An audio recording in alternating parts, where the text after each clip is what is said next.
I want to bring in now MS Now senior national security reporter David Rohde. Also with us, retired U.S. Navy Vice Admiral Robert Hayward.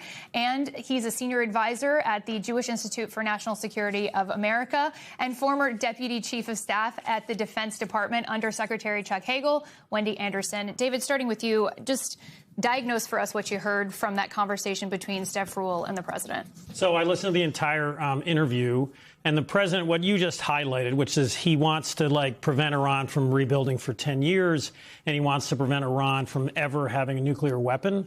All of that requires changing the regime in Tehran or American ground troops.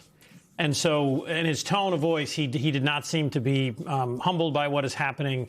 And he rarely mentioned the closure of the Strait of Hormuz. That's the key thing here that has driven up global oil prices so much. So the president is charging ahead based on what I heard. And the president has said he's not ruling out boots on the ground, but that he's not going to put boots on the ground, and that if he was going to do that, he's not going to tell us about it. Admiral, I should say, in this MS Now interview with Trump, he is effectively acknowledging that the U.S. will be in this war with Iran for an extended period. That's consistent with what we've been hearing from intel sources as well.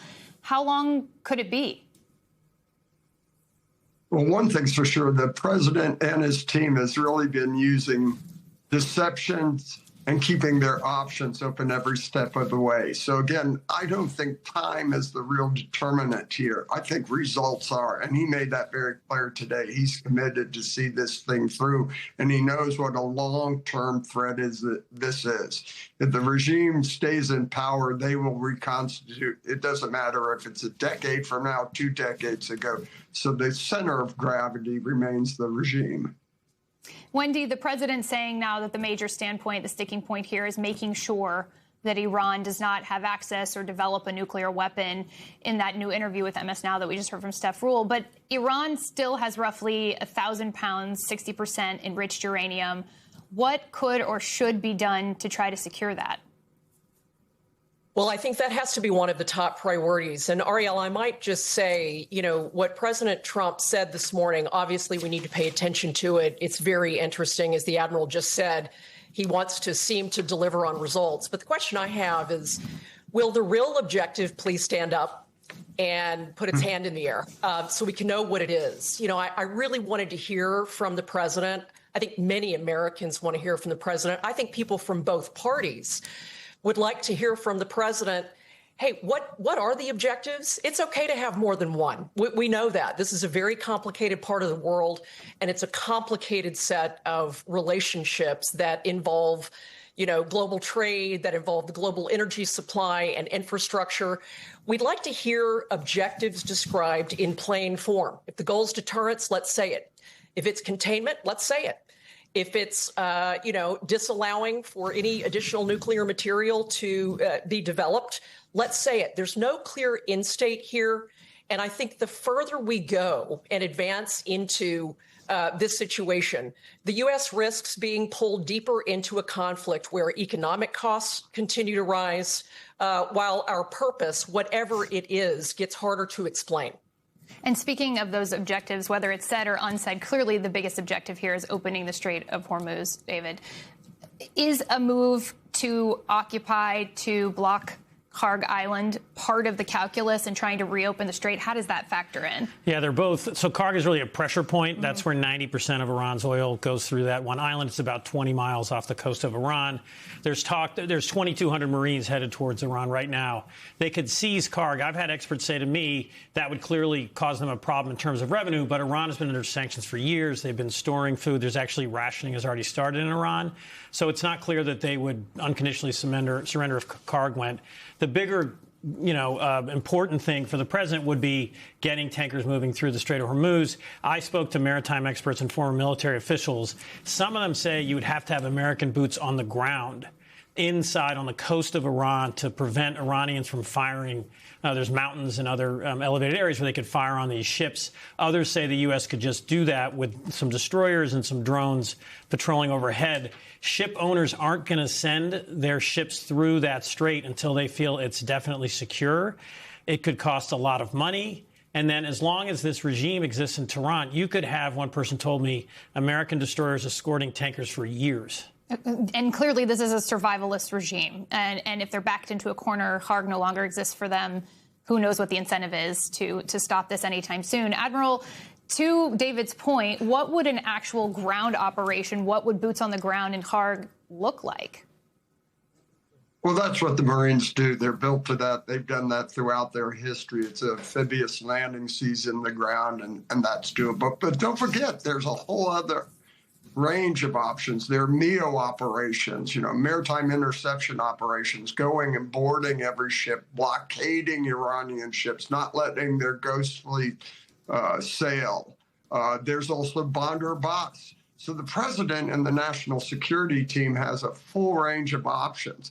I would also like to note today, because we've just kicked off Nowruz, it's Iranian New Year's. This is one of those most significant days on the Iranian calendar where the people always celebrate. They stop everything. That is not happening. But that presents another challenge for the regime. The people are thinking that. They're being oppressed. They're being put down. They can't come out of their homes because they're going to be shot. So pressure continues to build. And I'm sure this administration will leverage all of those options to enhance that pressure on the regime. The question is whether that pressure will actually last or end up in any kind of substantial change in the regime. David, Iran launched strikes against Kuwait. Oil facilities, energy facilities are under attack right now. What are the implications there? How bad has the damage been? It's driving up oil prices right now, but it's sort of slowing natural gas production and oil drilling for, it could be weeks or months. There's now no place for Saudi Arabia to put its oil. The tankers that are all full of oil and they can't get through the Strait, so they're slowing down the amount of oil they're pumping. And then what was hit yesterday was the largest natural gas processing center in the Middle East in Qatar. And so, again, that backs up natural gas. Natural gas prices in Europe went up by 30% yesterday. So it's, again, a test of wills. Maybe the Iranians will give up. Maybe the Iranian peoples will rise up.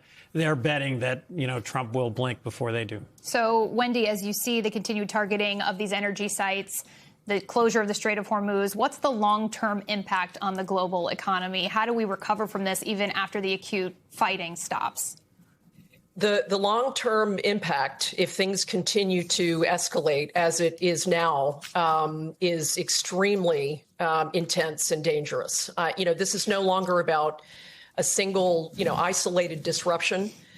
When attacks continue to hit production and refining and export capacity across the Gulf, as we've specifically seen, Iran has hit, four of its neighbors in the region just in the last 36 hours.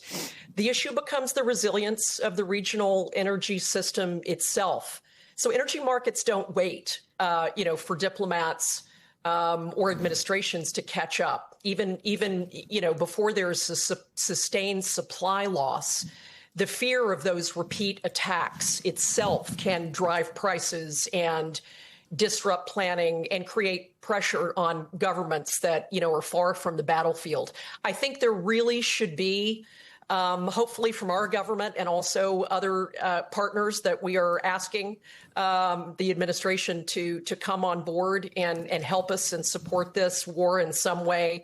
There's got to be some imposition of strategic discipline on this crisis. And I think that makes clear, to allies and to adversaries alike, that attacks on the energy infrastructure that have global implications are not just another tactical move. They're a threshold issue that clearly are widening the war, destabilizing power states, and right now triggering economic consequences that don't seem to have a real end in sight. So it's certainly worth watching very closely. And speaking of global implications, Admiral, I'd love to know your thoughts on the global threat environment that we see ourselves in. Iran state media is now reporting a statement put out by the country's armed forces that's warning against tourist attractions, resorts, and entertainment centers around the world, that they will not be safe now. Give us a sense for Iran's capacity to inflict terror on countries across the world. How serious is this threat? The threat's real. But more importantly, the fact that we've let it exist and build over decades is part of the problem and indicative of why we need to stay the course. if we don't deal with this now, this problem's only going to grow. It's going to be a cancer that continues to metastasize and be empowered by their success in this campaign. So not just, and again, that's a threat, but bigger concern is the missiles. As we said for the last 2 or 3 weeks, the ability to shut down their missiles and allow the flow of oil through the straits is first and foremost. You do that, then we can deal with these networks. We can deal with the regimes. So again, the fact that this has been going on and has been a threat for decades now illustrates why we have to solve this problem now. If we don't, it's only going to get worse.